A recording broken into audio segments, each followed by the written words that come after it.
Olá, eu sou Gabriel Ricardo em mais um devocional aqui no Farol da Liberdade. Bom dia!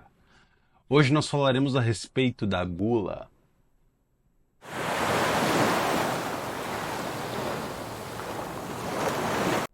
Olá, eu sou Gabriel Ricardo, mais uma manhã aqui contigo, fazendo mais um devocional a respeito hoje da gula. Tá certo? O texto base que a gente vai conversar hoje é o texto de 1 Coríntios 6, 19 e 20, tá? Carta de Paulo aos Coríntios, né? A primeira aos Coríntios, 6, 19 e 20, fica depois de Romanos, tá? E lemos assim: Acaso não sabem que o corpo de vocês é santuário do Espírito Santo, que habita em vocês, que lhes foi dado por Deus e que vocês não são de vocês mesmos?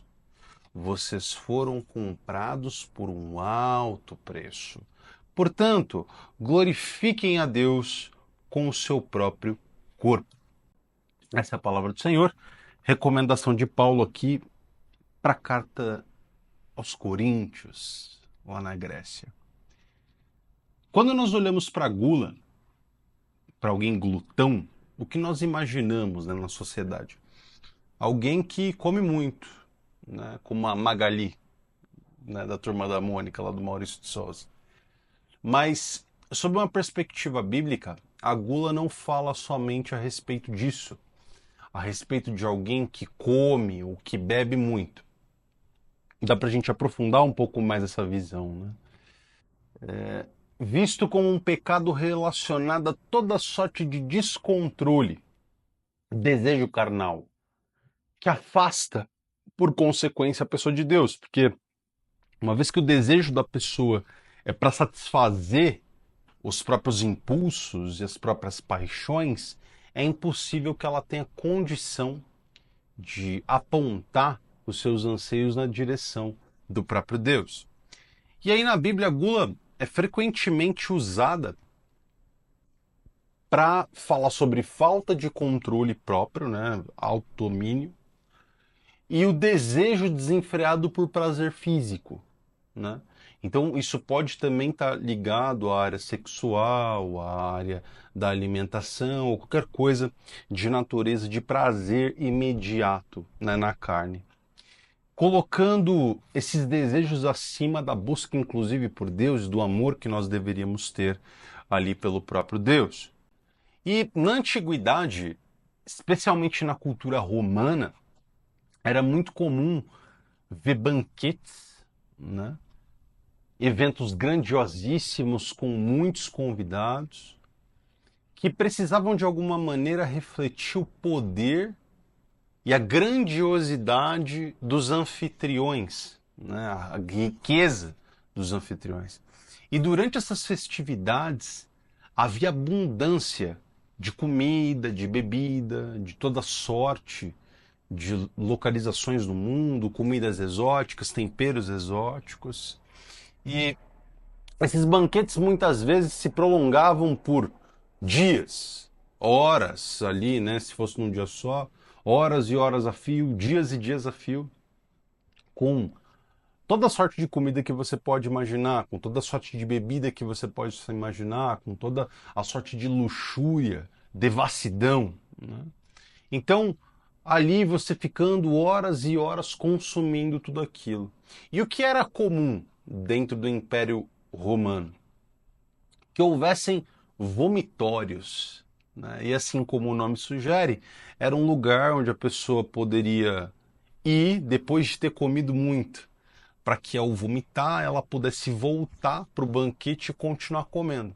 Então ela come, vai ao vomitório, se alivia, volta, se alivia, volta, se alivia, volta, para que ela tenha capacidade de continuar comendo, porque ela nunca vai se sentir satisfeita, certo? Se você come uma quantidade determinada, você não vai aguentar empurrar mais comida para dentro. Então, esse é o conceito de gula que a gente está falando. Satisfação da comida boa, satisfação daquilo que faz bem aos sentidos imediatos. Então, o primeiro ponto que você precisa entender é que não necessariamente só os gordinhos são pecadores em relação à gula. A gula ela vai estar ligada às necessidades materiais e físicas acima de qualquer necessidade espiritual, de qualquer busca pelo transcendente. Em Provérbios 23, se fala a respeito da recomendação ali de Salomão para você não andar com comilão e nem com beberrões, porque o beberrão e o comilão acabam, no final das contas, na pobreza.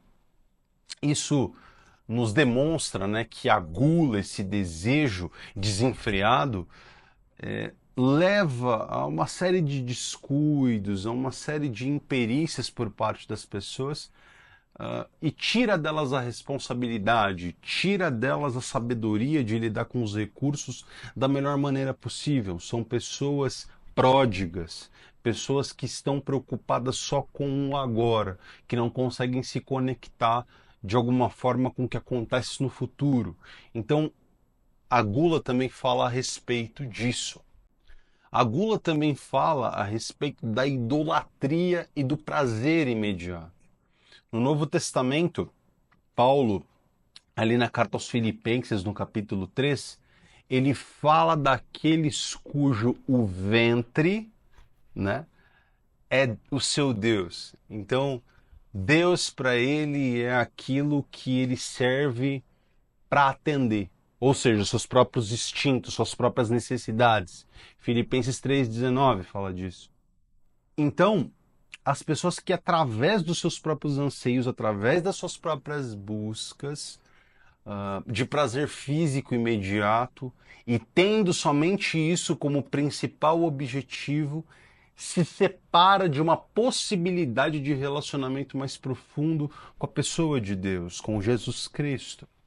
Isso demonstra de maneira clara que a gula é uma forma de idolatria, que o prazer da comida, o prazer da bebida, tomam o lugar que deveria ser de Deus em nossa existência.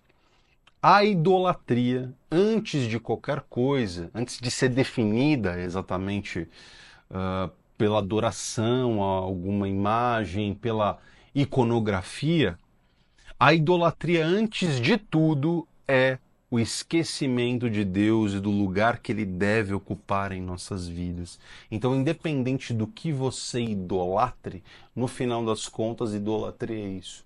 Idolatria é esquecer-se de Deus, tirar dele esse lugar de centralidade, de senhorio e colocar qualquer outra coisa. E aí a gente pode estender a imaginação para qualquer coisa que possa tomar esse lugar de Deus.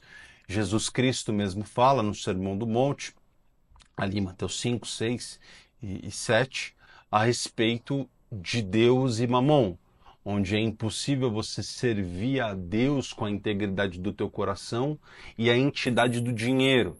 Então a sua ganância tem um poder grande de sobrepujar o senhorio de Deus na sua vida. Então o dinheiro torna-se um ídolo.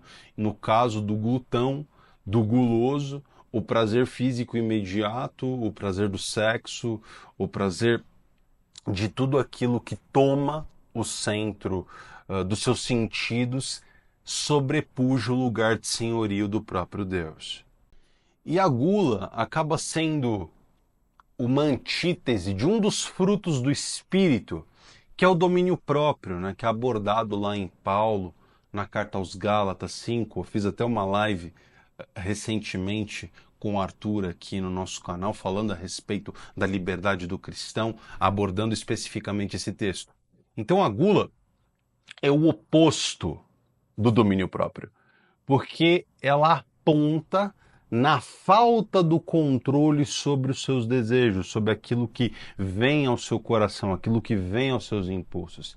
E a Bíblia continuamente nos ensina que todos os crentes, todos os cristãos devem viver com moderação, com autocontrole, reconhecendo que nossos corpos são templos do Espírito Santo, como é dito aqui em 1 Coríntios 6, o 19 e 20, que nós lemos no início.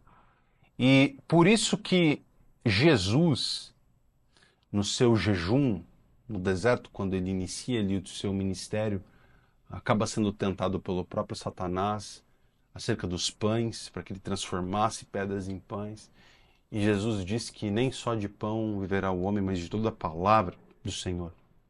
Então, essa é a importância do jejum em nossas vidas, para que nós tenhamos condição de controlar nossos impulsos e ainda que possamos sentir fome, colocarmos isso no lugar certo de nossas vidas, não nos tornemos glutões de fato.